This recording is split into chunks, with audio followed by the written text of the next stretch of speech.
Hello friends, आज आपण MPSC अराजपत्रित परीक्षा जी झाली ती कंबाईन ग्रुप बी ग्रुप सी च्या 24 म्हणजे 24चा जो आताचा झालेला पेपर आहे ना, त्याच्या आपण हिस्ट्री केला तर जिओग्राफी करूया.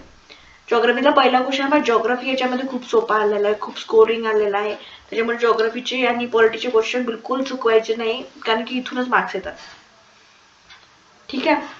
आता पंजाब हिमालय कशाच्या दरम्यान आहे म्हणते. आता हिमालयाची रेंज आहे की नाही, याच्यामध्ये ना नद्यांच्या बाउंड्रीनुसार त्यांनी हे केलंय की पहिले काश्मीर हिमालय, झेलम वगैरे पर्यंत, नंतर हिमालय आपल्या हिमाचल मधला हिमालय, नंतर पंजाब मधला हिमालय, नंतर उत्तराखंड वाला हिमालय, देन युपी सोबत नंतर तिकडे सिक्कीम वाला हिमालय, मग आसाम मधला हिमालय.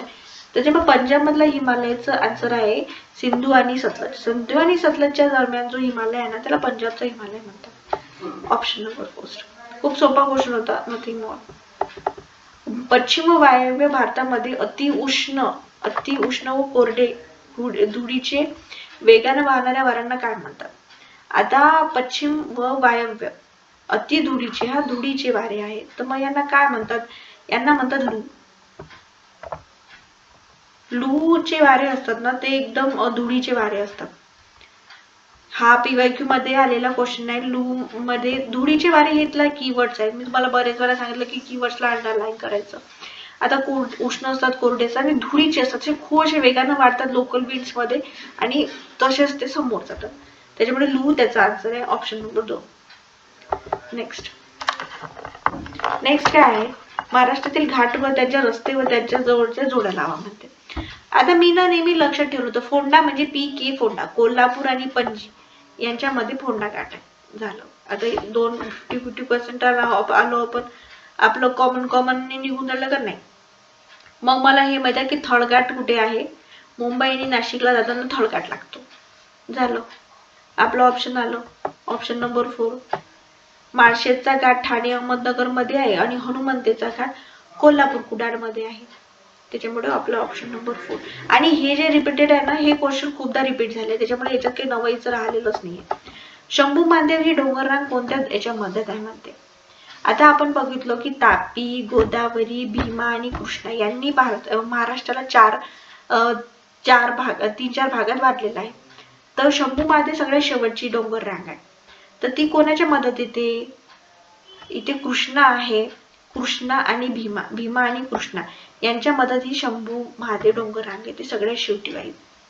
पहिले सातपुडा, मग सतमडा अजिंठा, मग हरिश्चंद्र बालाघाट, मग शंभू महादेव, येते भीमा आणि याच्यामध्ये. नंतर काय आहे की स्वामीनाथन यांच्या व्याख्येनुसार काय म्हणते तो. स्वामीनाथन यांनी जी व्याख्या केली म्हणते त्यांच्यानुसार कशाचं हे. स्वामीनाथन यांच्या व्याख्येनुसार भारतातील कोरडवाहू शेती म्हणजे त्या ठिकाणी सरासरी वार्षिक पर्जन्य आहे. किती आहे. आता स्वामीनाथननी जी व्याख्या सांगितली ना, त्याच्यामध्ये रेंजेस होत्या अशा 10 ते 120, 100 ते 120, 100 ते 140 वगैरे. त्याच्यामध्ये रेंज आणि हो, हे 2 वाला ऑप्शन तर बिलकुल नाही आहे, कारण की 2 डेफिनेशन कधीच नसतात. 2 कधीच नसतात, म्हणजे 2 रेंजेस कधीच नसतात, सिंगल रेंजेस असते. मग याच्यामध्ये आपण आपल्या ट्रिक्सनुसार केलं तर लॉंग आणि वेल डिस्क्रिप्टिव्ह हे 2 ऑप्शन आहे, आणि ड. मग झालं, हे बाकीचे गेले. दुसरं काय म्हणते हा की 100 पेक्षा जास्त पण 120 पेक्षा कमी. हे कोरडवाहू मध्ये येते का हो. 120 सेंटीमीटर म्हणजे खूप जास्त झाला. ठीक आहे. आणि 100 पेक्षा जास्त आणि 120 पेक्षा कमी हे म्हणजे 100च्या आसपास ऍव्हरेज रेनफॉल आहे, तो कोरडवाहू मध्ये नाही येत. तर त्याचा कमीत कमी कोरडवाहू म्हणजे काय असते, जे आपली शेती जी पावसाच्या पाण्यावर अवलंबून असते, तर ती काय आहे 100 पेक्षा कमी पण 40 पेक्षा जास्त अशा रेंज मध्ये. म्हणून ऑप्शन नंबर 4 आपला आन्सर. आपण आपल्या ट्रिक्स अँड टिप्स मधूनच चाललेलो आहे, काही वेगळं नाही करतो. नागरी वस्तीची डेफिनेशन विचारली आहे. आता नागरी वस्तीमध्ये काय असते, त्याची एक अशी डेफिनेशन आहे की 400 चौरस किलोमीटर, लोकसंख्येची गणना 400 चौरस किमीपेक्षा जास्त नसावी. 5000 पेक्षा जास्त लोकसंख्या आहे. महानगरपालिका नगरपालिका आहे आणि 50% नाही आहे, इथे 75% लोक हे बिगर शेती व्यवसायामध्ये आहे. त्याच्यामुळे हा इथे ऑप्शन गेला. हा ऑप्शन गेला बरोबर. काय होते, ड क वाला ऑप्शन कटला सगळ्या याच्यातून. Option number 3. ठीक आहे. म्हणजे हे जे आहे ना, हे स्टँडर्ड डेफिनेशन आहे, किंवा तुम्ही इलिमिनेशननी फॅक्ट्सवर बेस काढलं असतं की आकडे इथे बदलू शकतात बुवा, तरी आपलं आन्सर आलं असतं. ठीक आहे. नेक्स्ट बघा की महाराष्ट्रामध्ये 1960 व 2020 मध्ये कोणते प्रशासकीय विभाग होते.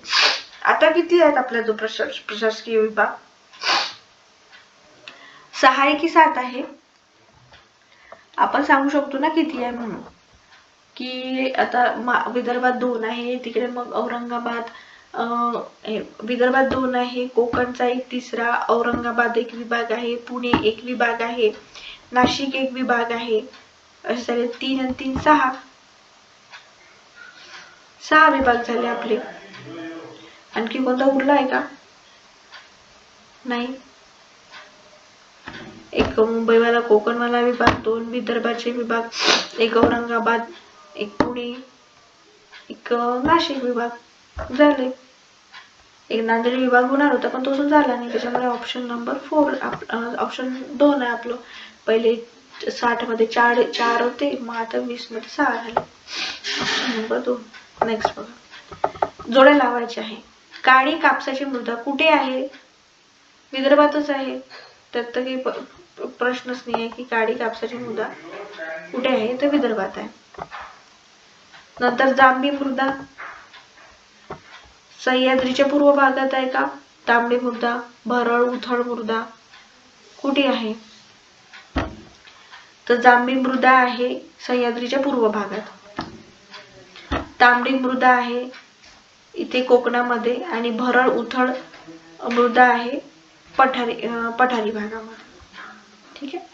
ऑप्शन नंबर 3 आहे. आपण काळी कापसाची मृदा लावलं विदर्भाला की बस आपला आन्सर येऊन जाते. म्हणजे जे 2 गोष्टी आहे ना त्या पटकन मार्क करायच्या, बाकीच्या गोष्टी सोबत येऊन जातात. आता याच्यामध्ये निरीक्षण दिले, याच्यामध्ये काय अग्निजन्य खडकामध्ये लोह, सोने, तांबे आढळतात. आता अग्निजन्य खडकामध्ये मोस्टली मिनरल्स आढळतात, त्याच्यामुळे त्यांना सोबत आपण जाऊच. ठीक आहे. रूपांतरी खडकात चुनखड व जिप्सम अशी खनिजे आढळतात. बरं ठीक आहे, आपण नेक्स्ट स्तरित आहे. रूपांतरी खडकामध्ये अभ्रक, ग्रॅनाइट अशी खनिजे आढळत नाही. आता कोणताही खडक म्हटला ना त्याच्यामध्ये हे आढळत नाही ते आढळत नाही असं आपण म्हणू शकत नाही. कुठेतरी एक्सेप्शन मध्ये ते गोष्टी आढळू शकतात. त्याच्यामुळे मी तुम्हाला बरेचदा सांगितलं की आयोग काय करते, पूर्ण स्टेटमेंट बरोबर देते, शेवटी त्याच्या शिफ्टाला नॉट लावून देते. जसं तुम्ही इकॉनॉमिक्सचे 2-4 क्वेश्चन पहा, त्याच्यात तुम्हाला दिसून येईल की सगळं क्वेश्चन व्यवस्थित लिहिलं आहे, एकामागे एक सगळं बरोबर दिसते, सारखेच आहे दोन्ही स्टेटमेंट, पण शेवटी जाऊन देणं तिथं अल्टर करून टाकलं, त्याला बदलून टाकलं, तिथे नॉट करून टाकलं. त्याच्यामुळे क ऑप्शन आपला चुकलाय. ठीक आहे. अ आणि ब आपलं उत्तर. ठीक आहे. नेक्स्ट की महाराष्ट्रात भीमा नदीचे स्वतंत्र खोरे आहे. River basin is separate river basin in Maharashtra. हो म्हणता येईल. पैनगंगा नदी अजिंठा येथून उगम पावते. मांजरा नदी ही कृष्णेची उपनदी आहे. सिंदफणा नदी ही आहे. हे सगळे यांनी लोकल ज्या नद्या आहेत आपल्या त्याच्यावर केलं आहे. तर हे तर आपल्याला माहित आहे की भीमा नदीचं स्वतंत्र खोर आहे. त्याच्यामुळे आणि काय विचारलंय, बरोबर विचारलं आहे.